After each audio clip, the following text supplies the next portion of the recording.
Larry Wheels, probably one of the strongest men I've ever seen. I saw him on his Instagram. He was benching over 650 pounds raw, squatting retarded amounts of weight, barefoot. I mean, this guy is breaking down massive amounts of muscle. This guy is lifting weights that no human being on this planet could do, especially without equipment.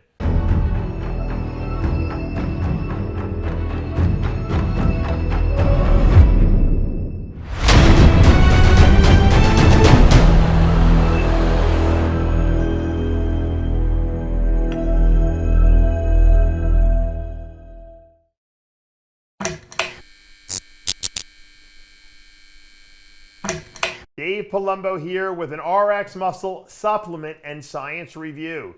Today we're going to be talking about rhabdomyolysis, short for rhabdo. What is rhabdo? I hear about it all the time. I hear bodybuilders always telling me, oh, the doctor told me I have rhabdo, or I went to the emergency room because I wasn't feeling good. I have rhabdo. And it's interesting, but a lot of people don't even know what it is. You know, true rhabdomyolysis is the breakdown, excessive breakdown of muscle tissue to the point where enzymes that are in these muscle cells leak into the bloodstream, as well as the myoglobin in the muscle, causing weakness in the muscle, causing headaches, fevers. Sometimes it causes you to pee like a brownish colored urine from the myoglobin going into the urine. Sometimes it can cause acute kidney problems, because the kidneys are being forced to filter all this stuff out. And generally, the reason why people will go to the hospital is because they just feel terrible, okay? They feel like they have the flu almost. Now, here's where the problem occurs. A lot of bodybuilders, okay, will go to an emergency room, maybe they're sick, they get tested, they test them for CPK enzymes in the bloodstream. They test them for liver enzymes. And if you guys have heard me do videos before, all these enzymes, okay, that are inside the cells in our body, including the muscle cells, including the liver cells, including the heart cells, they're all found in every cell in our body, okay? These enzymes can leak out into the bloodstream when there's damage done to the body. Now, what do bodybuilders do on a daily basis, or at least 5-6 days a week? We break down muscle in the gym, right? We go to the gym, we lift heavy weights, heavy as we can, good form. We work our whole entire body, over the course of a week. Some people work their whole body twice a week, and we're constantly breaking down muscle. So now here you go to the hospital. Maybe you have the flu. Who knows what happened? Maybe you had a really tough leg workout, and you feel sore, you feel nauseous. All things that happen very frequently from tough workouts. Sickness happens all the time. My kids are always sick. I'm always getting weird viruses from them. You go to the hospital, they run all these enzyme levels, because that's typical standard metabolic panel. They'll check your CPK levels. CPK is the enzyme creatine phosphokinase. Inside cells in our body, it converts creatine into creatine phosphate, which then buffers, ATP inside the cell. So when you're using up ATP, whether you're working out or you're just functioning in daily life, the creatine phosphate will buffer the ATP, so you never really run out of it, which is good for when you're training, and that's why we take creatine, because creatine inside the muscle will increase creatine phosphate levels. But the enzyme that initiates the creatine phosphate conversion is called CPK, and we have a lot of that inside our cells. All our cells, liver, muscle, heart.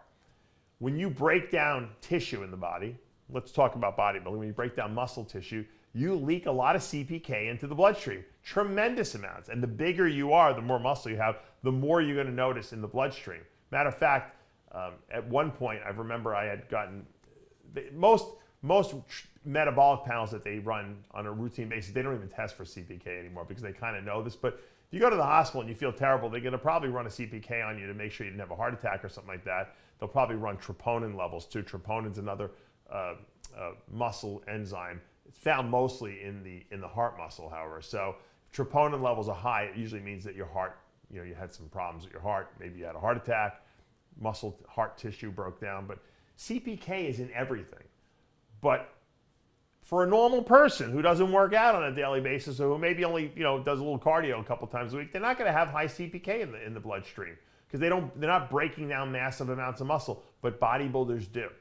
So what happens is the bodybuilder goes to the hospital, they run all these tests, and they say, oh, CPK 10,000. It should be under 1,000, or it should be like 500. 10,000? I've seen bodybuilders with CPKs at 50,000, which is unheard of, okay? Doesn't mean you have rhabdomyolysis. It means that you break down a lot of muscle in the gym, okay? Because you work out really hard. But immediately, in people who don't know, especially, a lot of times people get diagnosed with rhabdo. Larry Wheels, probably one of the strongest men I've ever seen. I saw him on his Instagram. He was benching over 650 pounds raw, squatting retarded amounts of weight barefoot.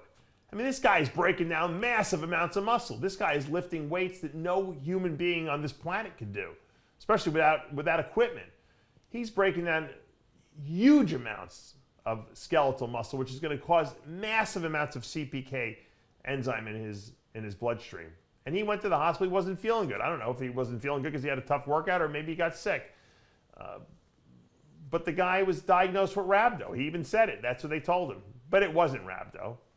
He just works out really hard. So very few cases of rhabdo are real rhabdo.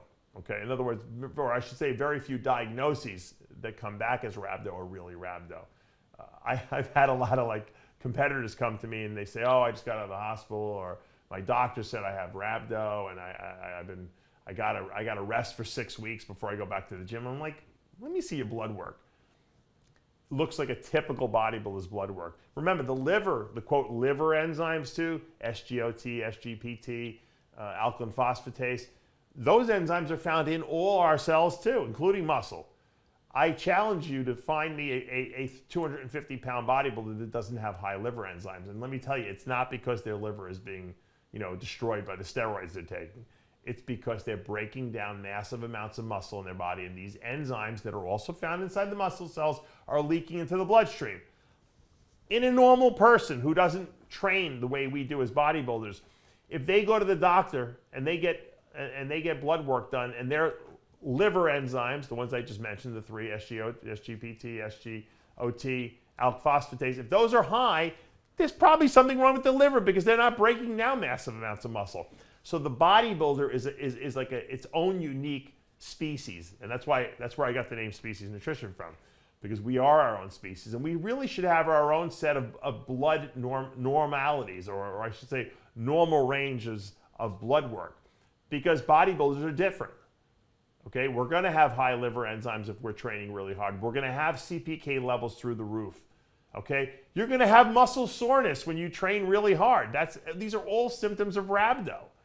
That's how they diagnose it, And it's funny because people say, "Well, I didn't have brown urine," but only 1 to 10% of cases of true rhabdo have dark urine. Okay, so most cases don't. So they'll diagnose you with rhabdo even if you don't have the dark urine, And think about it.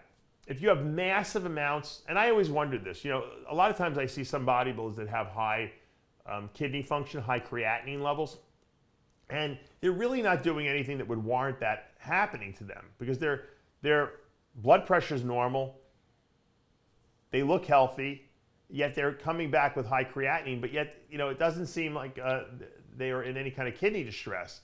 And I think a lot of times it's because the kidneys are being forced on a short-term basis to filter a lot of waste. So if you have a really, really tough workout, like you deadlifted, your maxes, maybe you were in the gym for an hour and a half and putting forth the maximum effort on squats or something like that, or back training, you might actually, on a short term, have very high levels of creatinine, waste product in your bloodstream, because the kidneys might just be a little overwhelmed, because not only are they filtering the food you're eating, but they're filtering the broken down muscle tissue that's in the bloodstream as well.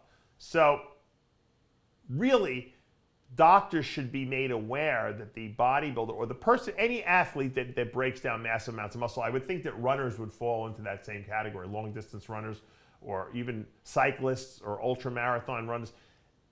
are just going to have a different set of values, and that they need to be evaluated as if they're a different human being. They're not the same.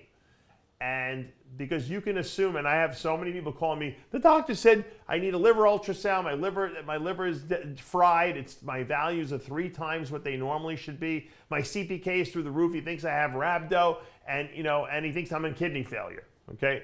And all these things are just being artifacts of the fact that they're lifting super heavy weights on a daily basis. And maybe they're not taking enough days off, and that can be a problem. And sometimes if you have really super high enzyme levels, you might want to take a couple of extra days off in the gym, let your body kind of heal up. But these are not rhabdo diagnoses. They're misdiagnosing a lot of people. So if you train, okay, on a regular basis, real hard, and you feel crappy, and you get a doctor telling you have rhabdo and you can't go to the gym for 6 weeks, I'd get a second opinion. You might want to send me your blood work and have me take a look at it, or even show it to a doctor that maybe understands the athlete a little better, because a lot of these diagnoses that are being given out, like what Larry Wheels got a diagnosis that was just not true, and he doesn't have rhabdo. He's just a super hard training athlete who does some insane stuff in the gym, who's got an insane amount of muscle on his body. And because of that, his lab values will never be normal.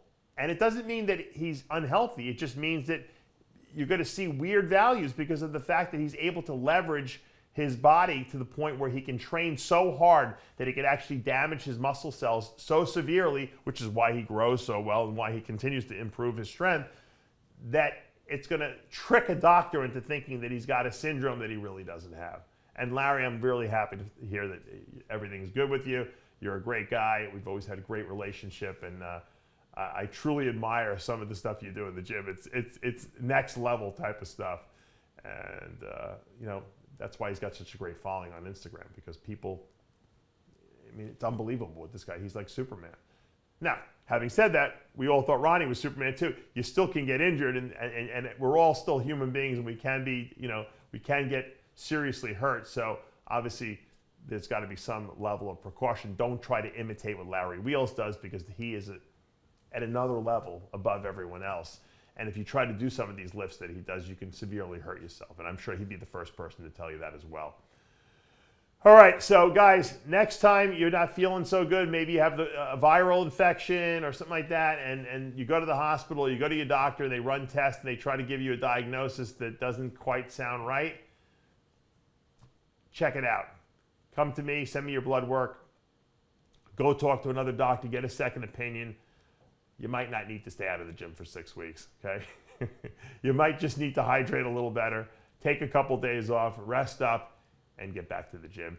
Doing what we love to do, lifting heavy ass weights and putting on tons of muscle. Dave Palumbo with an RX Muscle Supplement and Science Review.